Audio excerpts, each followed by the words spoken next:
Hi everyone, welcome to my channel that's all about finding the good life in Germany. I'm an American who moved to Germany about 5 years ago, and my goal is to share all of the awesome things that you can experience living or visiting here. I live in Berlin, and it's wintertime here right now, so I think it's a great time to escape the cold by exploring some of Berlin's museums. Berlin has many world-famous museums on its Museum Insel, or Museum Island, which also happens to be a UNESCO World Heritage Site. But scattered throughout the city, there are a lot more museums, and some of them are quite different. I've already mentioned a couple of unusual museums in Berlin in one of my earlier videos, including the David Hasselhoff Museum and the Bud Spencer Museum. I'll add a link to this video in the description if you're interested. But Berlin has much more to offer when it comes to interesting and strange museums. So let's take a look at 5 of these unique museums. Los geht's! Let's start with one of my favorite museums in the city, and actually one of the best museums I've ever seen, the Samurai Museum in the Mitte district. It's been open since 2022, it's the only samurai museum in Europe, and it's really cool. Its impressive collection includes awesome interactive displays of armor, helmets, masks, weapons, swords, and more. It also covers samurai culture, society, religion, and craftsmanship. They have pieces dating all the way back to the 4th century.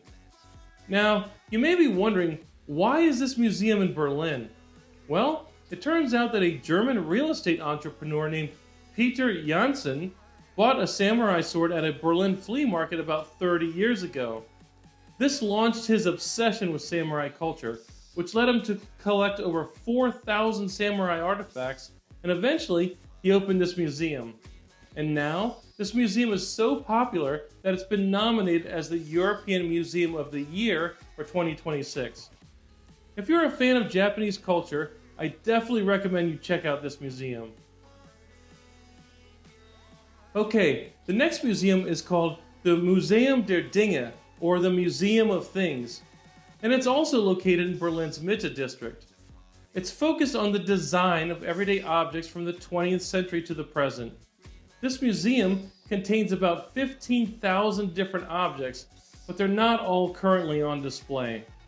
What I liked most about this museum was the space itself. It's very modern and has a clean design, and all of the quote-unquote things are presented in a way that looks very neat and organized. I have to say that for me, this museum has a very stereotypical German feel to it. For some reason, they put an old kitchen here in the middle of all of this. Anyways, while it was interesting to see some of these different products and packages, I have to admit I wasn't really blown away by this one.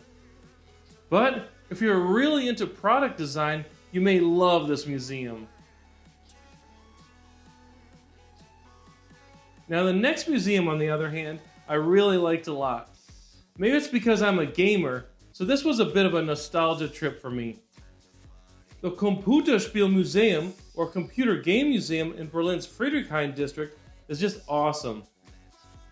This museum opened in 1997, and it has one of the largest collections of video game software and hardware in Europe. They have around 25,000 games, almost every gaming console ever made, and there's even an arcade.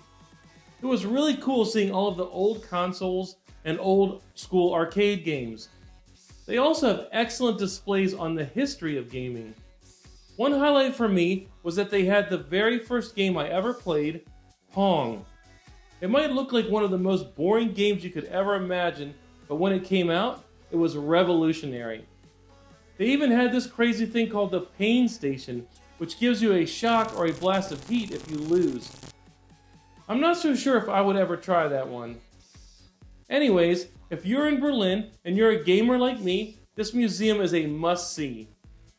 By the way, you can find this museum on a very interesting street called Karl Marx Allee, which I plan to do a video about in the future. Okay, moving on, this next one isn't really what I would consider a museum, even though it has museum in its name. This is the Ramones Museum. It celebrates the famous New York City punk band that was most popular in the 1970s and 80s. So this museum is really more of a bar with some Ramones related displays. Even the owner, who was very friendly, said that his place is more like a hard rock cafe than a museum. Anyways, this quote-unquote museum was started back in 2005, and it's currently located in the 1977 bar in the Neukölln district. The collection includes posters, unpublished photos, signed memorabilia, stage-worn clothing, original tour shirts, handwritten letters, song lyrics, and more. Surprisingly, the bar also has some pretty interesting vegan dishes with wacky names like the Scum Burger and the Time Bomb Burger, just to name a couple. In the future, the owner hopes to expand to feature even more pieces from his extensive Ramones collection. If you're a Ramones fan, you should definitely check this place out. Okay, the last museum I want to mention is the Urban Nation Street Art Museum in the Schöneberg district. This museum opened in 2017 and it has about 500 square meters of exhibition space. It has some cool art and I really think it's worth checking out.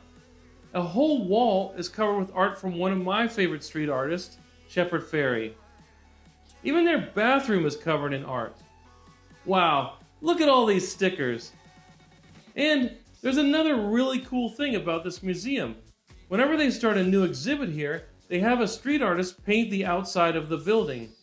Pretty cool, huh? Now I have to say that even though I like this museum, I do wish they would rotate their exhibits more frequently. For example, the current exhibit started in late 2024 and will continue all the way until early 2027. Anyways, if you visit this museum, be sure to walk around the surrounding neighborhood because there's a lot more street art near here that's worth discovering. Alright everyone, I hope you enjoyed this look at some of Berlin's most unique and interesting museums. By the way, there are a lot more unusual museums in Berlin that you may be interested in checking out. See the link in the description for even more. And don't forget to like and subscribe if you like this video and want to see more. That's it for now. Tschüss, bis später!